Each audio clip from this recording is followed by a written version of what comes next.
What's going on, guys? Black Phantom Holy Terror #1. Now, this is the second Black Phantom book that I'm going to be doing a review on. And I think that we are just doing kind of like episodic issues where they're they're the same characters, but they're not really kind of flowing one into the other outside of where we get like a part one and then part two. Because this one will leave off on a little bit of a cliffhanger. I'll spoil that right now. Whereas Rocket's Red Glare was a full story front to back, right? Everything got wrapped up by the end of that one. So, not a whole lot that we need to do as far as preamble, except just kind of explain Black Phantom's powers so far as I know them. So, he is a dead man.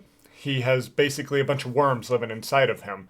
Now, all of this is being able to keep him alive because of the necklace he wears. It's a little skeleton key, and it has a gypsy spell on it, and that allows these worms to kind of work together to heal him. So, like in issue one, or Rocket's Red Glare, we saw his arm completely detached from him, and he was able to reattach it.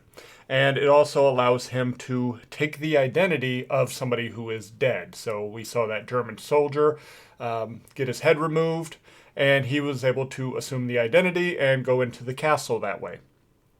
So there is something in this one that might be kind of like a power of the key. I'm not entirely certain. We'll cross that bridge when we get there. But otherwise, that's really about all we need from Rocket's Red Glare. And so let's just get right into this one.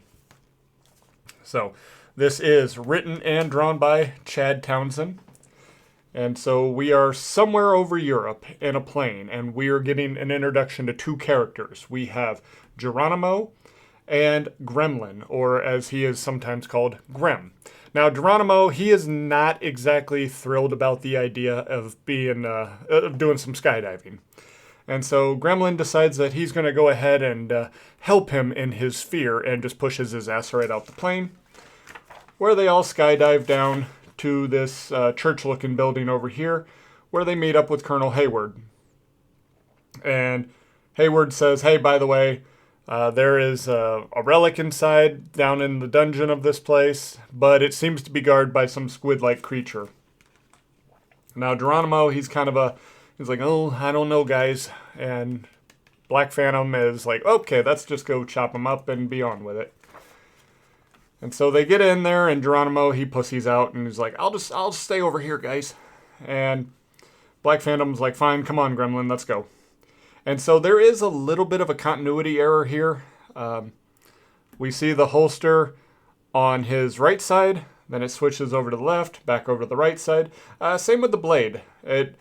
We'll see the handle or the hilt on opposite shoulders as well. Not exactly sure why this flip-flop. It just simply looks like we just took the image and did the little flipperoo there.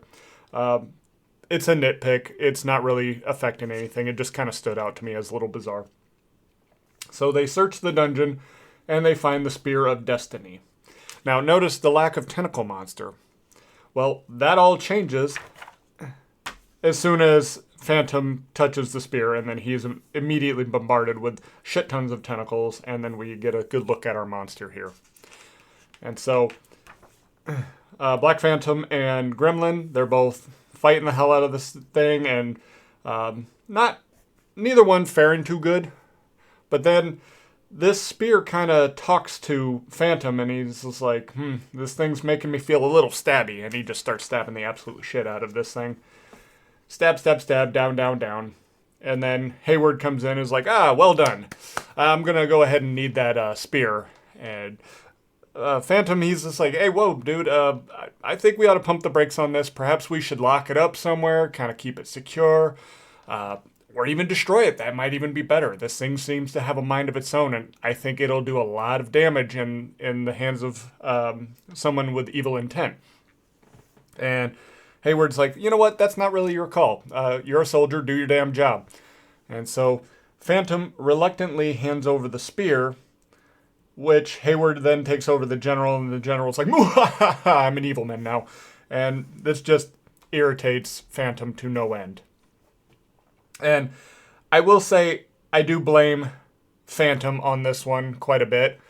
For everything that's going to happen from here on, he could have done more to like not let somebody bad have this. He's like, yeah, do your job, but I'm like, dude, if you really felt that strong about it, maybe go a little AWOL here, just to try and show how much you really just don't think that this needs to happen. I was like, yeah, and then you're kind of pitted against the military, but still, if you feel so strongly that it could be like an end of the world scenario kind of thing, maybe that's worth that risk. Or, better yet, maybe show that Hayward's kind of got Black Phantom by the short hairs, show that, like, okay, there's something more to that little necklace of yours, and they got control and therefore can just do that. And maybe that's something we'll see in the later parts, but that is not something that will be addressed here. So I don't think Black Phantom did a whole lot to persuade Colonel Hayward. He basically just raised his voice a little bit, got a little stern, and Black Phantom was like, okay, here you go. So I think that that's a little bit of an issue here, and he should get some of this blame, and the book does not really kind of blame him. We just kind of stick it to Colonel Hayward here. But then, moving on, we do get a little bit of a backstory about the Spear of Destiny, and I'm just going to kind of sum it up as quick as possible. So this is the blade that pierced Jesus Christ on the cross, and for which the soldier who did that is now spending an eternity being morning and night, torn apart by a lion, brought back together just to have it all happen all over again. And this is how he's spending his eternity for the punishment that he has, for the sin that he has caused. And then it goes through all of time, doing various things for both good and bad, mostly bad. And now it is in the hands of General Man as we get our opening title here. So now General Man's on the phone with Dwight Eisenhower, and he's just like, hey, we need to take over Russia. And Eisenhower's like, no, go fuck yourself, dude. We ain't doing that.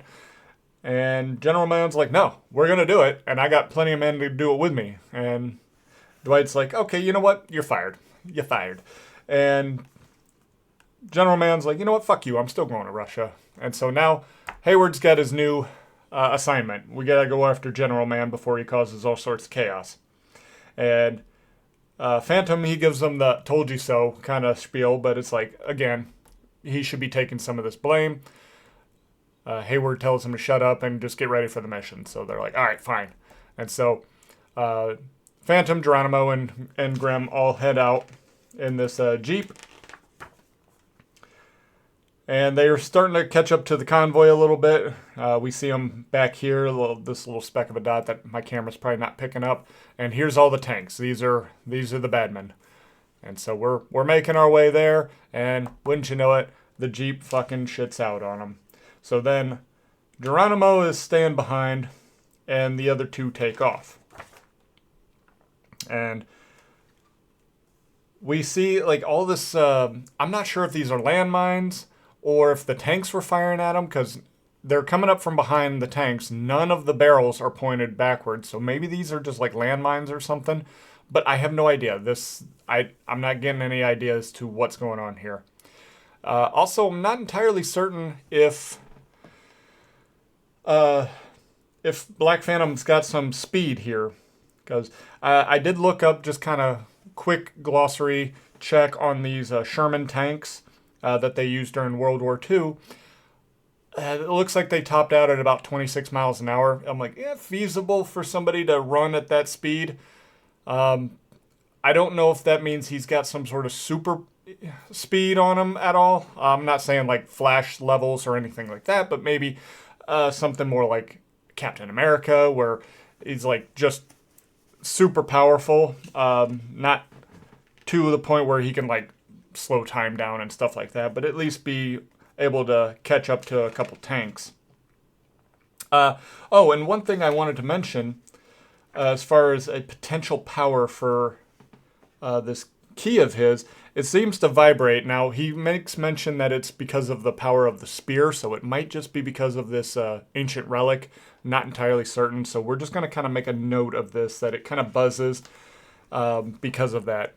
So I guess in the future, if we're dealing with more relics, that might be something we see, or maybe it's just like almost like a Spidey sense where it's like, oh, danger. But yeah, they catch up to the tanks. Grem is ready to take on the tanks, but Phantom tells him, hey, let's just wait until we secure the spear before we start destroying shit. And wouldn't you know it, they were expecting Phantom, so these two tanks start pointing their barrels over there at Phantom, and Evilman pops out and's like, okay, well, I'm super evil. Go ahead and join me or die. And Phantom says, no, ain't doing that shit. And Evilman says, okay, well, let's go ahead and duck down in here. We're going to fire on our own tank. And so then they do. Phantom makes his getaway. Grem, you see how powerful he is. He's like tearing apart a tank, no problem. And now we got two barrels pointed at Phantom. And Evilman's like, hey, last chance. Join me or die. He's like, nah. And gets blasted in the face for his trouble. And so now we get a full face reveal of Negaton. So this is the General Man, the Evilman. This is like the full-on face reveal after all of the possession that he's been encountering. And there's all we see right now of Phantom. And we get, what's this? The Black Phantom's been blown to bits. Can the battered bag of bones bounce back? And what of our fearless sidekicks? Do they stand a ghost of a chance against the Negaton? Don't dare miss the next bone-rattling chapter. Hallowed be thy name. And it just reminds me of like that old, like 50s TV show kind of thing where they give you that little cliffhanger, and I really appreciated that, and that's pretty cool. And over here we get a photo from Chad on the spear that I believe that this is all based on. Otherwise, why would he put it there? Now, I don't know if this is what they actually consider the Spear of Destiny or just a spear that the design is based off of for the book. But it's pretty cool to see that. Now, of course, this is where our story ends. And he's going to get pulled back together. It doesn't show that the necklace has been damaged in any way, shape, or form. And we already know that he can pull himself back together that way. So I have no worries there. And ultimately, I do very much enjoy this book. I have some issues with it. Like I said, he should be taking some of the blame for the Spear of Destiny getting into General Man's hands. But, okay, fine. Just show me somewhere later on and I take that one back. Like, that Hayward's got him dead to rights and there's really not much that he can do, and that's why he would follow orders so well. Geronimo is largely useless. All he really seems to do is just hang back and whine and bitch. You take him out of this book and nothing changes, except in the Jeep, Black Phantom's got to do the driving. That's really it. You take him out, and that's the only thing that's got to change. Gremlin, I like him. He's basically just a brute. His English is very much broken. He does speak, but it is vague things, like he just wants to thrash and things like that. And is very powerful as we see him take on a tank, no problem. I do kind of wonder, though, when they get into the Jeep, again, you don't really need Geronimo. Why couldn't just Phantom and Gremlin just fly out there? Make it even more difficult for them to see. And then this bit with the...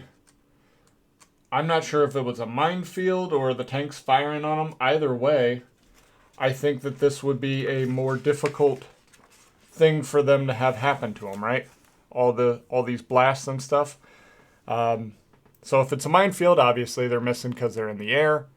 And if it's the tanks, well, they're going to have a harder time shooting down Gremlin. So I'm just kind of wondering why they couldn't just use the flight. Now, maybe it's just because he's like a partner and they feel like that maybe is using him or something like that. But it does make me wonder what's going on there. And so my prediction also for what we're going to do with the Spear of Destiny is because this is giving off some Indiana Jones type vibes, right? Obviously, they're dealing with Nazis and ancient relics and stuff like that. It's hard not to draw that comparison. I mean, even if it is, that's it, right? That's the only comparisons we have. But I think we'll kind of tip our hat and maybe do the end of Raiders of the Lost Ark, where the government takes it over and they have top men taking care of it, and we just see like some guy just pushing it in some random cart. Maybe not that on the nose of a comparison for Indiana Jones, but something similar where it gets put for safekeeping, something like that. And so ultimately, yes, I do enjoy the book. I like Gremlin quite a bit. Not big on Geronimo. And of course, Black Phantom himself, I very much still enjoy all of his quippy humor and stuff like that. A lot of it works for me. In fact, I really can't think of anything that didn't sit well with me. Like the whole, one of the things I really, really enjoyed was where he's trying to persuade Hayward, like, hey, it's going to go bad if it gets in the hands of somebody, and immediately goes in the hands of somebody bad, and he's just frustrated. He's like, God damn it, like, seriously, already. I just enjoy a lot of his expressions and things like that. He's a very fun character to just follow around and just listen to what he's got to say. But yeah, ultimately, I want to give this one, because the mistakes in it, I feel mostly are nitpicky at best. Now, there are things that, yeah, I think he should be owning up to it as far as how everything's proceeded. But regardless, you could change it just slightly and we could have the same outcome. So borderline nitpick, but I think that is a bigger flaw. But I'm still going to give this book an 8 out of 10. It's very enjoyable. I'm looking forward to the next one and then the next one, as long as everything continues to be consistent. Yeah, I'm definitely in for more of this. This is good stuff right here. Definite recommend. And if this sounds like something that would interest you, check the link in the description where you can get a copy for yourself, or at least who to follow for any second chance campaigns that may arise. But that is all I have for today, guys. So until next time, take care and God bless.